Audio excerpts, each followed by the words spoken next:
Sebelum kena sihir, supaya antum tidak kena sihir, ada poin-poinnya. Yang pertama adalah tawakal kepada Allah Subhanahu wa taala. Selalu ikhtiar, serahkan urusan. Ikhtiar, serahkan urusan. Ada perintah Allah, subuh, gelap, tawakal Allah. Jalan, ikhtiar, tawakal Allah. Tidak akan pernah bisa dia mengganggunya. Pegang baik-baik firman Allah surah At-Talaq ayat 3. Wa may yatawakkal 'ala Allahi fahuwa hasbuh. Siapa yang bertawakal kepada Allah, Allah akan jadi pencukup baginya. Innallaha balighu amrih, qad ja'ala Allah likulli syai'in qadra. Sesungguhnya Allah akan melaksanakan urusan yang dikehendakinya. Allah akan lindungi dia. Sesungguhnya Allah telah mengadakan ketentuan bagi tiap-tiap segala sesuatu. Juga dalam firman Allah Subhanahu wa taala yang menjelaskan syaitan tidak akan mampu mengganggu orang yang bertawakal. Surah An-Nahl ayat 99 sampai ayat 100.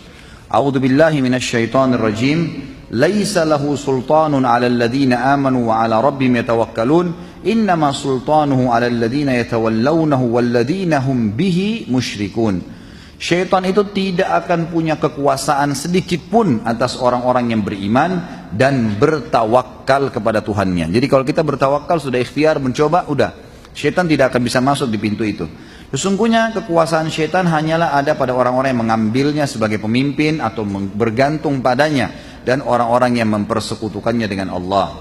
Yang kedua, selain kita bertawakal kepada Allah, memelihara sholat subuh berjamaah bersama kaum muslimin di masjid, terutama laki-laki ya. Kalau perempuan tentu ada hukum sendiri di rumah. Kata Nabi SAW, hadis riwayat Muslim, man shalla subha fi jama'atin fahuwa fi dhimmatillah. Siapa yang sholat subuh berjamaah di masjid, ia pasti di dalam jaminan Allah. Kata ulama hadis adalah diselamatkan dari syaitan, kesusahan, serangan tukang sihir, dan semua orang-orang yang mau mengusiknya.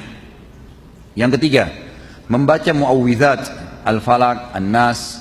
Karena Nabi SAW menyuruh Uqbah bin Amir melewat sabdanya, mohonlah perlindungan dengan membaca keduanya, karena tidaklah seseorang meminta perlindungan sebagaimana dengan keduanya.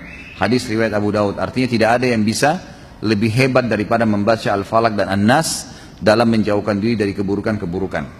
Yang keempat, membaca ayat kursi ketika hendak tidur, terutama karena Nabi SAW bersabda, barang siapa membacanya ketika menempati tempat tidurnya, maka ia selalu dijaga oleh penjaga malaikat yang dikirim Allah, dan syaitan tidak dapat mendekatinya hingga pagi.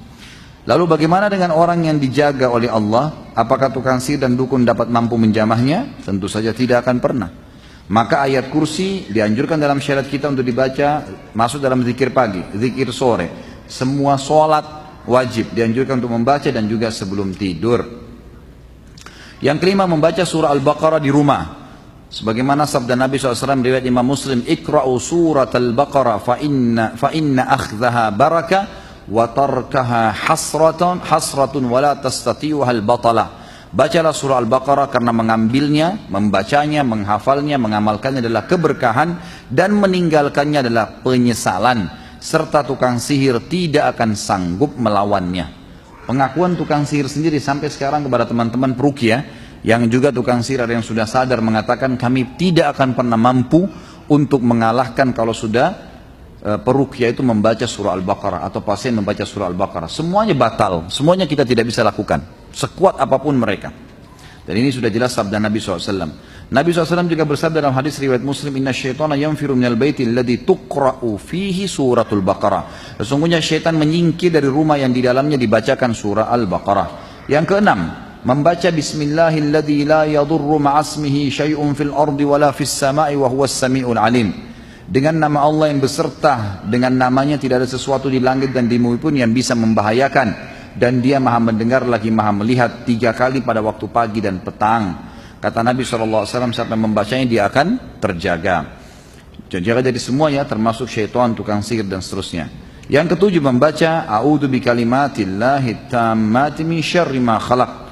Aku berlindung dengan kalimat-kalimat Allah yang sempurna dari keburukan apa saja yang telah diciptakannya, 3 kali pada waktu petang dan ketika singgah di persinggahan manapun.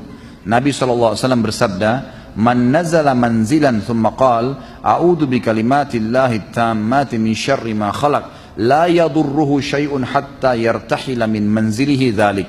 Barang siapa yang singgah di satu tempat kemudian mengucapkan aku berlindung dengan kalimat-kalimat Allah yang sempurna dari keburukan apa saja yang telah diciptakannya, maka tidak ada sesuatu yang membahayakannya hingga ia pergi dari tempat persinggahan itu. Termasuk dalam kategori sesuatu kata beliau adalah jin, syaitan, tukang sihir dan selainnya. Bahkan isti'adzah perlindungan ini dapat menolak racun. Karena Nabi SAW pernah berkata kepada salah seorang yang terkena sengatan kala jengking, awalau annaka qulta hina amsayta a'udzu bikalimatillahi tammati min syarri ma khalaq lam tadurruka. Ingatlah pada orang yang kena sengatan racunnya ya bisanya kala jengking. Kata Nabi SAW kepada orang itu sementara dia kesakitan, ingatlah kalau seandainya kau sempat membaca tadi, kebetulan itu malam ya, siang hari, sore hari tadi kau sempat baca dengan kalimat a'udzu bikalimatillahi tammati min syarri ma khalaq. Aku berlindung dengan kalimat-kalimat Allah yang sempurna dari keburukan apa saja yang diciptakannya, niscaya tidak akan pernah kau terkena bisa ini. Yang kedelapan, mengucapkan la ilaha illallah wahdahu la syarikalah, lahul mulku wa lahul hamdu wa huwa ala kulli syai'in qadir. Tidak ada yuhyi wa yumitnya. Dibaca 100 kali. Ya. Maka Nabi SAW bersabda, man qalaha mi'ata marratin fi yawm, kanat lahu adlu ashri riqab. Wa kutibat lahu mi'atu hasanah wa muhiyat anhu mi'atu sayyi'ah wa kanat hirzan lahu minasyaitani yawmahu dhalika hatta yumsi wa lam ya'ti ahadun bi afdala mimma ja'a bihi illa ahadan amila akthara min dhalik. Barang siapa yang mengucapkannya sebanyak 100 kali dalam sehari, maka ia mendapatkan pahala setara dengan memerdekakan 10 hamba sahaya. Tentu kalau hamba sahaya sekarang kalau kita hitung paling murah ya, kalau saya dapat dari yayasan di Saudi itu 10.000 real. Berarti kalau 10 itu sama dengan 100.000 real, sama dengan dia bersedekah dengan 300 juta. Dituliskan untuknya 100 kebajikan, dihapuskan darinya 100 keburukan, dan ia mendapatkan perlindungan dari syaitan pada hari itu sampai petang. Serta tidak ada seorang pun yang datang dengan membawa yang lebih baik daripada apa yang dia kerjakan pada hari kiamat, kecuali orang yang melakukan yang sama atau lebih.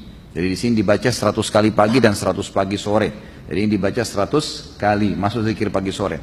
Yang kesembilan, pada saat mau masuk WC, a'azzakumullah, semoga Allah muliakan anda semua, dia membaca a'udzu billahi minal khubuthi wal khaba'is wal rijsa wal najs.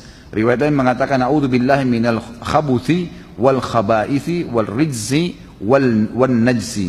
Aku berlindung kepada Allah dari syaitan laki-laki dan syaitan perempuan, kotoran dan juga najis. Riwayat Hakim dalam kitab Mustadrak dan riwayat lain mengatakan, aku menjauhkan diri dari semua keburukan, ya, baik itu keburukan yang kelihatan atau tidak, dan seluruh najis.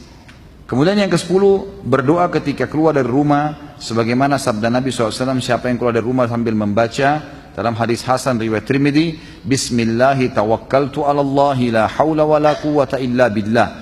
Aku dengan menyebut nama Allah, aku bertawakal kepada Allah dan tidak ada kekuatan dan daya kecuali milik Allah. Maka setiap syaitan yang datang melihatnya berkata kepada teman-temannya, orang ini tidak bisa kita ganggu karena dia telah dicukupi dan dipelihara oleh Allah.